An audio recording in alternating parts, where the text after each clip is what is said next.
Vaclav Havel told that your father belongs to the essence of the literature of your country and embodied it in 20th and 21st century. What do you think about this sentence? I think he was absolutely right. Vaclav Havel was a good friend, and he was a wonderful man. I have only respect for him. I wish we had more Vaclav Havels in the world. Yes. In Lovely Green Eyes, your father dedicated some pages to a dialogue between a rabbi and a girl. And in these pages, there is, I think, the real essence of his philosophical view of the world. What comes in light in these pages belong to you?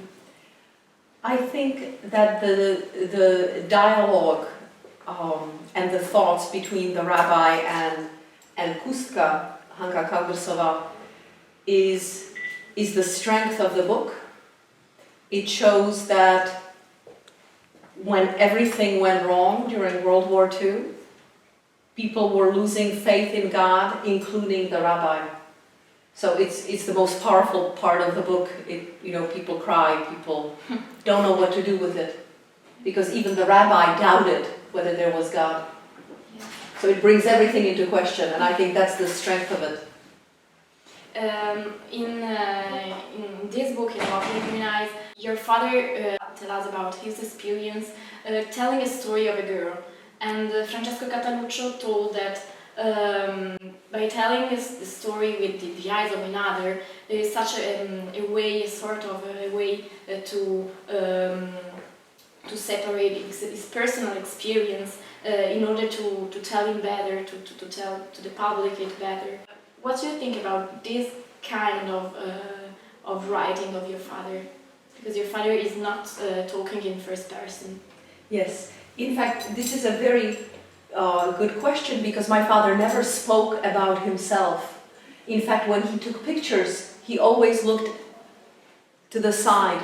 I think there was an inner conflict in my father, and he tried to reconcile what happened during the war to him and to all the millions, Jews and non-Jews, of course, and all the injustice and the slavery that the Nazis put upon people that they thought were inferior.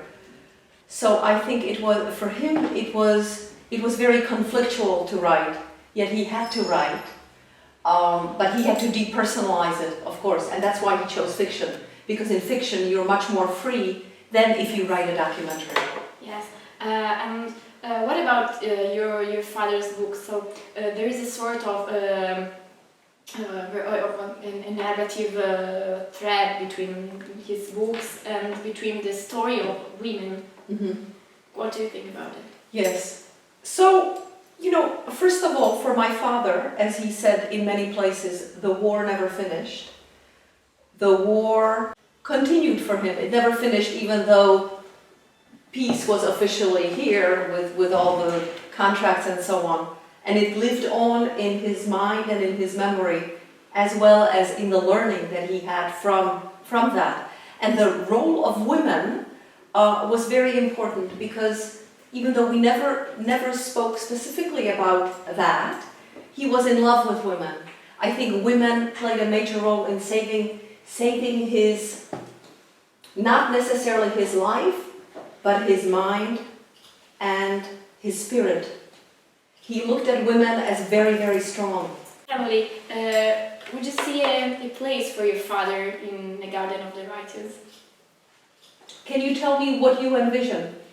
An important role of the writers is the role of witness the story, mm-hmm. And I think that your father with your book did a work like this.